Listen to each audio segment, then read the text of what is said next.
Now, we recognize that health insurance is one important aspect of starting and running a business. To this end, we are proud that an idea we had back in 2015, Power Up DC, has become an important annual event. Our goal then, and remains today, is to help empower small businesses and entrepreneurs to grow and flourish. Now, back then, we put together a brain trust, meaning experts on the ground to drive the agenda to ensure that Power Up DC provides businesses and entrepreneurs useful and actionable information. So on behalf of our executive board and our entire team at DC HealthLink, I would like to first thank Linda Wharton-Boyd for her leadership. And as someone rightfully said, Linda is a force of nature. She can develop, lead, and execute a successful event, whether it's in person or virtual. A special thank you to Jason Sparks and our incredible IT team. And I also would like to thank Angela Franco, our senior advisor. Today is Angela's last day with HBX, and I wish her great success in her next endeavor as interim CEO of the DC Chamber of Commerce. Now, I would like to thank our Power Up DC partners, also known as the Brain Trust, the DC Chamber of Commerce, the Greater Washington Hispanic Chamber of Commerce, and the Restaurant Association Metropolitan Washington. Our media partners, the Washington Informer and the Washington Business Journal, the DC Small Business Development Center Network at Howard University, DC Main Streets Program, DC Women's Business Center, and many other DC community partners, the U.S. Small Business Administration, and the U.S. Women's Chamber of Commerce, just to mention a few. A big thank you to Mayor Bowser and her team and many district agencies taking part in Power Up DC 2020.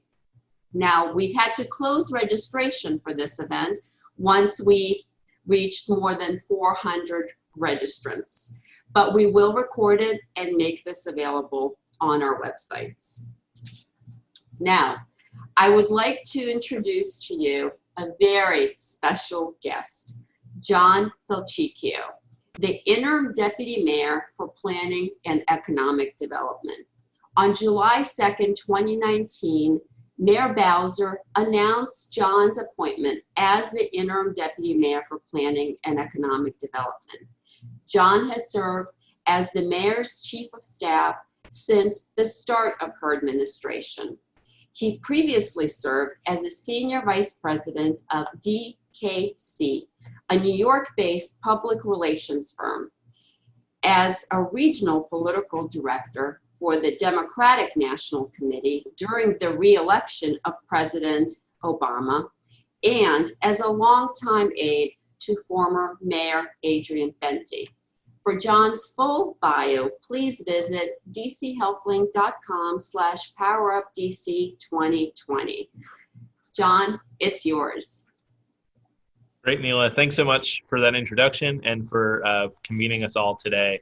I wanted to just thank you for having this event because the pandemic has showed us just how important your work is each and every day. So I want to thank you and the team at the DC HealthLink for all that you do, not just today, but every day. And I see so many friendly faces, familiar faces on the line. Everybody is coming to us from different places, but it is a chance for us to come together and focus on the important issue of making sure that our residents and our workers have health coverage. And the pandemic has shown us just how important that is. So I wanted to talk to you a little bit about where we are today.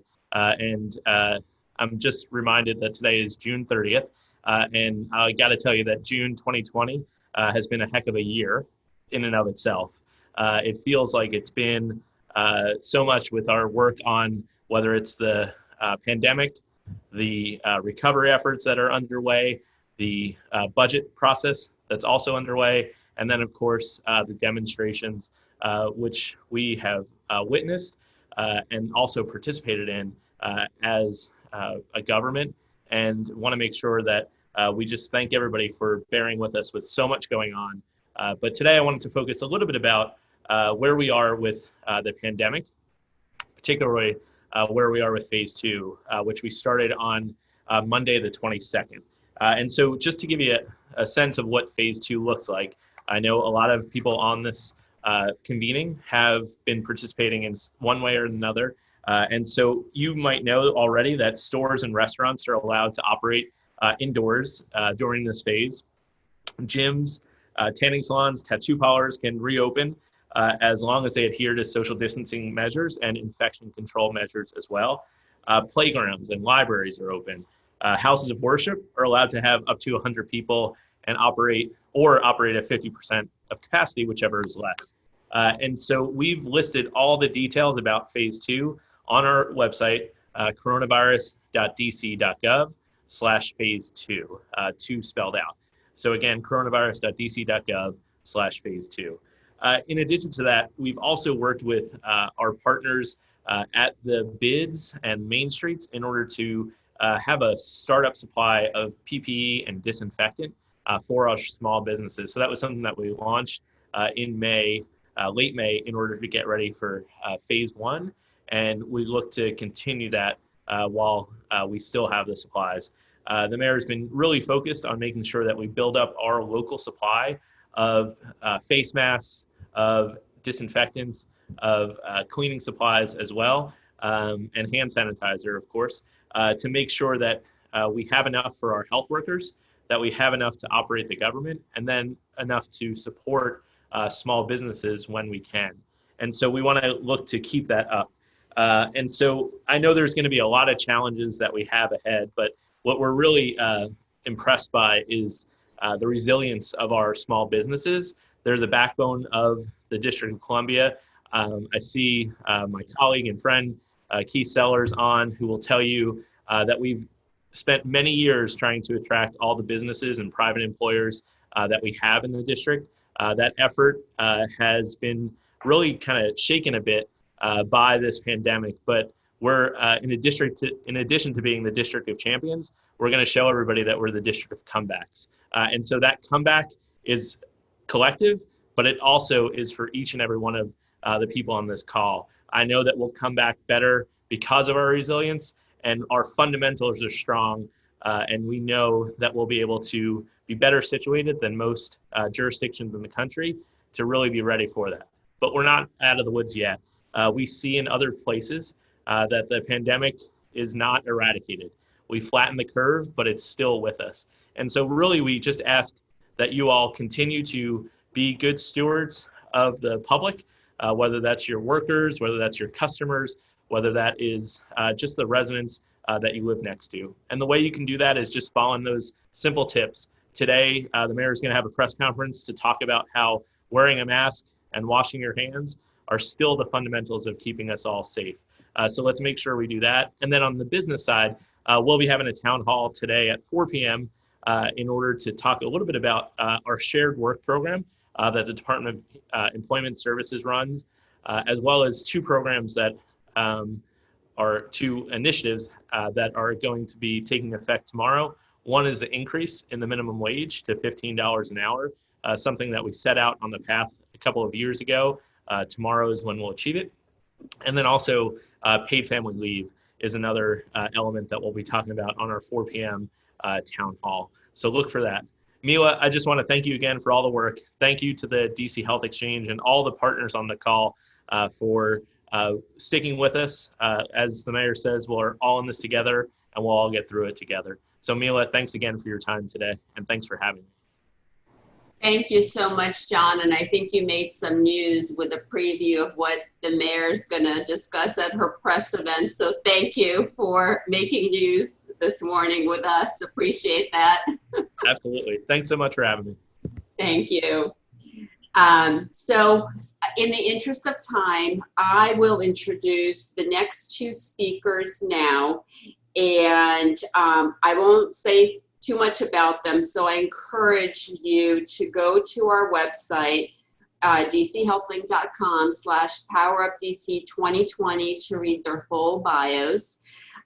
First, you'll hear from Antonio Das, who is the district director of the U.S. Small Business Administration. And then you'll briefly hear from A.J. Maiden, who is the current chair of the board of directors of the D.C. Chamber of Commerce and principal and the chief operating officer of OST. Director Das. Well, Mila, good morning, and good morning to everyone. It's so great to be a part of this again. The Small Business Administration has been a regular participant in the DC Health Link and the Power Up Conference each of the years. So we have a new twist this year. We're doing virtual. So we will learn as we all are learning about how do we modify what we've typically done and use a different approach. So this is it's a great example that the DC Health Exchange is leading in terms of making sure that this particular program goes on. One of the things that I think really jumped out at me through this whole COVID-19 environment, it deals with the level of collaboration and cooperation that has existed by any and everybody who's a part of trying to help small businesses be successful. And we've seen it at the federal level with the executive branch and the legislative branch, crafting tools and resources like the Paycheck Protection Program and others to really help the small business community. We've seen through our own work and our own involvement with the Chambers of Commerce, with the county, state, district government leadership, with our economic development partners, just everywhere we've walked in this process, we've had great collaborative and cooperation to really demonstrate that everybody who is there to help support small businesses, we're singularly focused on how do we help small businesses. So that's been really, really a great thing. And I think that's one of the landmark items that'll come out of the COVID-19 is this heightened level of collaboration that we can all share. A couple of quick things. One, on the Paycheck Protection Program, we've had some very, very outstanding results with the District of Columbia. We've provided over $2.1 billion in that program already. And the key thing I want to make sure everybody knows is today is literally the last day to access those funds. So if you have not already got your loan application in, you're on really, really thin ice to be able to get it into a lender and get them to get it approved and issued by SBA by close of business today. So I will leave that as my opening remarks, sticking with the time. And thank you again for having me participate. Thank you. Very nice to see you from afar, Director Das, and I look forward to next year when hopefully we can do this in person again. Our next brief speaker is A.J. Maiden from the DC Chamber of Commerce. Thank you, Mila. Good morning, everybody. I'm Ajay Madan, Chair of the DC Chamber of Commerce. Mila and Linda, thank you for your invitation this morning. If there's a time that people particularly need access to good health insurance, it's during a global pandemic. In the US, almost 40 million people have lost their jobs. Many of them have been associated with small businesses. And that population is almost 30 million who've lost health insurance. The good news is that we can get health insurance through exchanges under the Affordable Care Act. The DC Chamber of Commerce has been a proud partner of the DC Health Link since the inception of ACA. And we've worked together and collaboratively, just like Antonio was talking about, to promote and ensure businesses are enrolled in quality, affordable health insurance. The Chamber and the business community at large have really commended DC Health Link for the steps it's taken to support businesses during the pandemic. It has not been easy. If you go to the DC Health Link website, you'll even notice that there is a link where you can click to get information on how HealthLink is providing COVID support. the first thing you'll see on that link is a quotation. "We are here for you so you can get the care you need." And this is the type of dedication and focus that HealthLink provides to businesses in need. Today's Power Up DC is yet another example of how HealthLink is showing us embrace and support of the local business community. We at the Chamber look forward to our continued participation. Mila and Linda, we really want to thank you. We know that as we come back, as John was talking about, HealthLink will continue to provide a competitive edge in recruiting and retaining a quality workforce so that those small businesses can get back to where they were.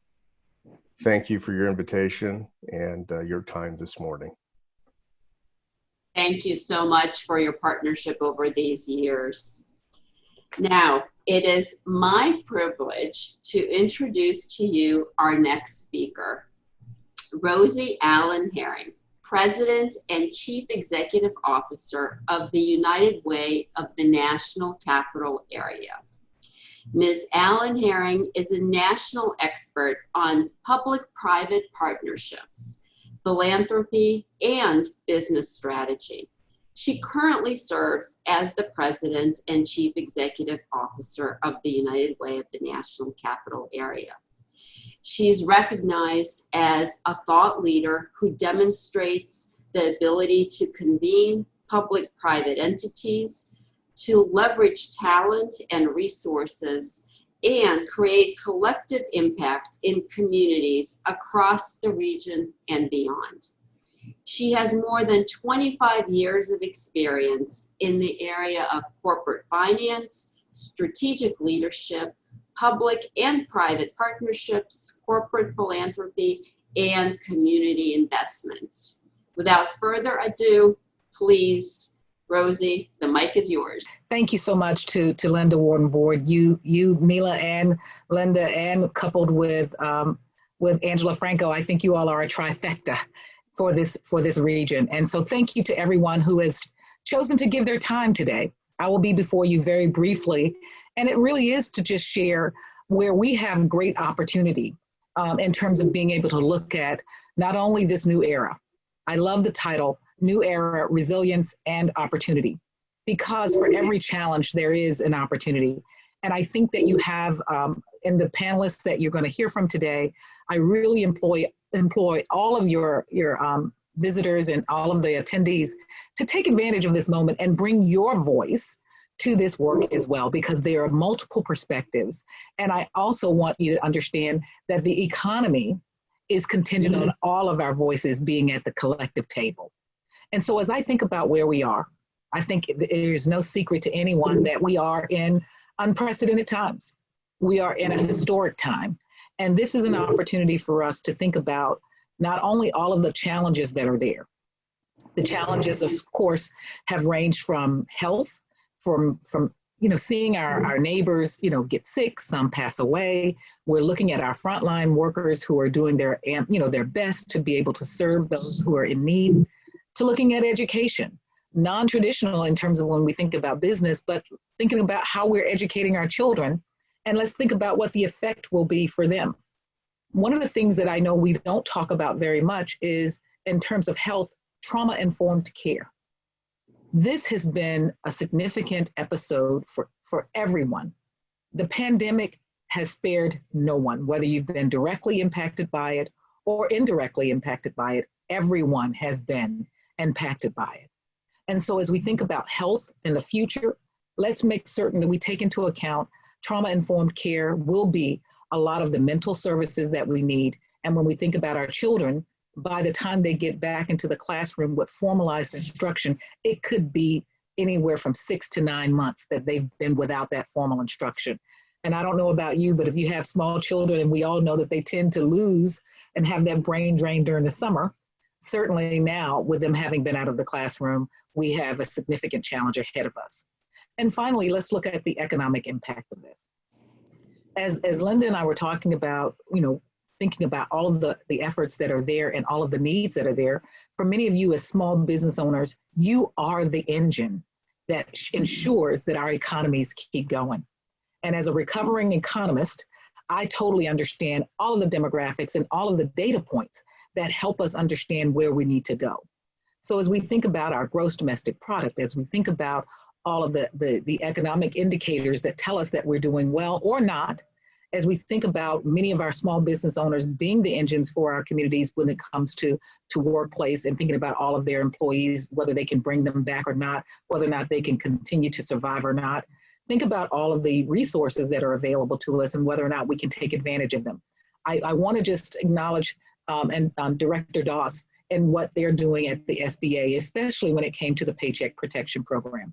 We know that in the first iteration of it, there were challenges, and that many of our small businesses did not think that they could take advantage of it and probably could not based on the criteria that was set forth.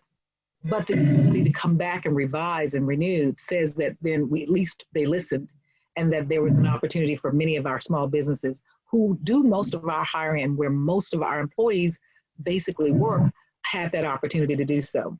So as I think about where we are in terms of powering up, I'll leave you with a couple of analogies. It's time to reset. We have to think about not getting back to pre-COVID normal. I don't believe that that's possible. We have to get to a better normal. And what that looks like is dependent on how we retool and reshape now. We have to get to recovery. This is something that will be with us for quite some time. I think that we have to look at all of the indicators that say this is not going to be a flip a switch and we all go back to where we were before. Recovery, I believe, is in the works for the next 18 to 24 months before we see some semblance of perhaps what we consider to be a better normal. We have to think about all of the opportunities that we have in terms of what we need to look at in terms of our business models. I encourage you to think about meeting a need. Look at the opportunity that's out there. Do something perhaps differently than you had expected to do, and think about your own business model in terms of overhead and cost. I think if anything, and it's caused us to do the same at United Way, we've been able to think about not having as much physical space because we've been able to do so much work remotely. Do we need those kinds of capital costs and overhead costs in order to be able to have an effective bottom line? So I want you to think through what that looks like. Come up with innovative partnerships. Look for some new partners that perhaps traditionally you may not have worked with and maybe didn't see the connection. I will tell you, while we're your United Way and we're here to fight for the health, education, and economic stability of our entire community, we found ourselves doing some different things as well. Who knew? I've become an expert in understanding what N95 masks are and being able to get to them and be able to get them to where they needed to be. Being able to coordinate, food and meals to those who are hard hit by the pandemic, be it elderly or those with health challenges, or certainly young kids who, their meals in school was the only one that they were getting. It's caused us to look at our business model as well to ensure that we're able to pivot with the times, and I encourage you to do so as well. We also have to recalibrate. What is our new quote unquote normal, and what does success look like for us? And finally, let's get into rebuilding and reconstructing what we thought we knew versus what we have to do. And I can guarantee you, we will indeed get through this. We will get through this together. We will have a better normal, and we will continue to lead this country as the most significant region in this country in being able to bring all of our people back to work, but also build a better thriving community. So I thank you for being here today. I look forward to hearing from you, and continue to let us know as your United Way what we could or should be doing with partnership with you, as well as for you as our neighbors. Thank you again, Director Kaufman. Thank you again, Ms. Warden Board, and thank you again to everyone who's chosen to give their time today. We are in a new era. The resilience will bring us to those new opportunities. Thank you so much. I yield back to you. Thank you so much. I have to say it's quite an adjustment not to clap. So I'll do that because I haven't adjusted. Thank you for those, for the challenging words and the words of inspiration and motivation. Very much appreciate your participation in today's event. We will now go into our breakout sessions, and there are 3 of them. And I understand that you'll automatically be placed in the one that you're speaking at or you've selected, or you can choose to hit a button to transition to that breakout session. So Have fun in your breakout sessions, and I will see all of you after the breakout sessions.